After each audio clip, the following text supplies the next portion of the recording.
Samajwadi party के वरिष्ठ नेता आजम खान के ठिकानों पर इनकम टैक्स के छापे क्या पड़े, राजनीतिक बयानबाजी शुरू हो गई।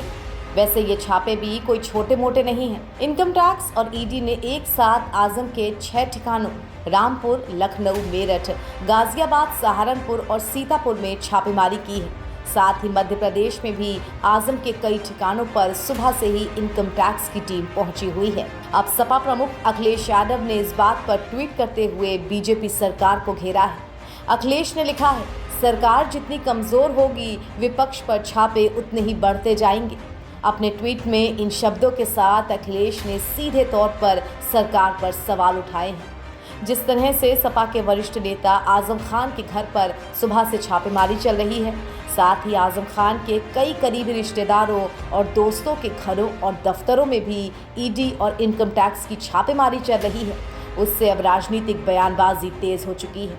खुद सपा प्रमुख इस पर मैदान में आ गए हैं और बीजेपी पर तंज कसते हुए इसे कमजोर सरकार की निशानी बता दिया है। वहीं सपा की तरफ से राज्यसभा सांसद कपिल सिब्बल ने भी इन छापेमारियों पर सवाल उठाए और कहा कि घोसी में सपा की हार हुई तो सरकार की तरफ से छापेमारी शुरू हो गई। सरकार अब पूरे तरह से विपक्ष को कुचलना चाहती है। इनका जो सोच है ना कि किसी तरीके से जो विपक्ष के लोग हैं इनको कुचल दिया जाए। अब मैं पूछना चाहता हूं कि ईडी का नोटिस उस दिन क्यों आना चाहिए जब कोऑर्डिनेशन कमेटी की मीटिंग है? 2 दिन बाद नहीं दे सकते थे? उसी दिन दिया जब कोऑर्डिनेशन कमेटी की मीटिंग है। किस सोच के साथ दिया? क्योंकि ईडी भी राजनीतिक सोच के साथ आगे चल रहा है। और घोसी हारे तो आजम खान के ऊपर छापा, समाजवादी जीती तो आजम खान के ऊपर छापा। वहीं सपा के राष्ट्रीय महासचिव राम गोपाल यादव ने भी इसे ओछी राजनीति करार दे दिया है। ऐसा लगता है कि दिल्ली में बैठे हुए लोग हताशा में ये सब कदम उठा रहे हैं।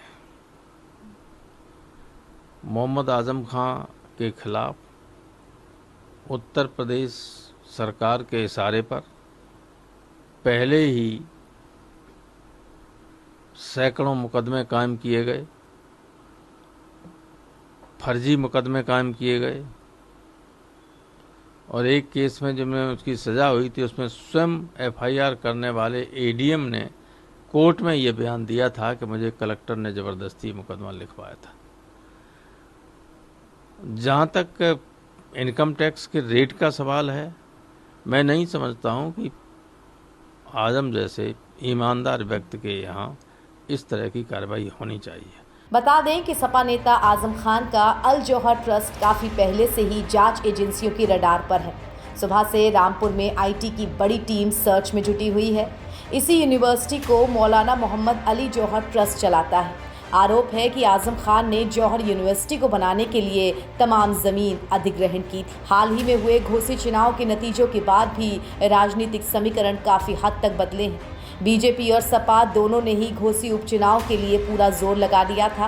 बीजेपी में आए राजभर के लिए भी ये अग्नि परीक्षा जैसा था और इस चुनाव में बीजेपी की हार चौंकाने वाली थी। ऐसे में अब जिस तरह से तमाम सरकारी एजेंसियां आजम खान के ठिकानों पर छापेमारी कर रही हैं, उससे विपक्ष एकजुट हो रहा है और राजनीतिक प्रतिक्रियाएं तेज हो चुकी हैं। एनबीटी ऑनलाइन की रिपोर्ट।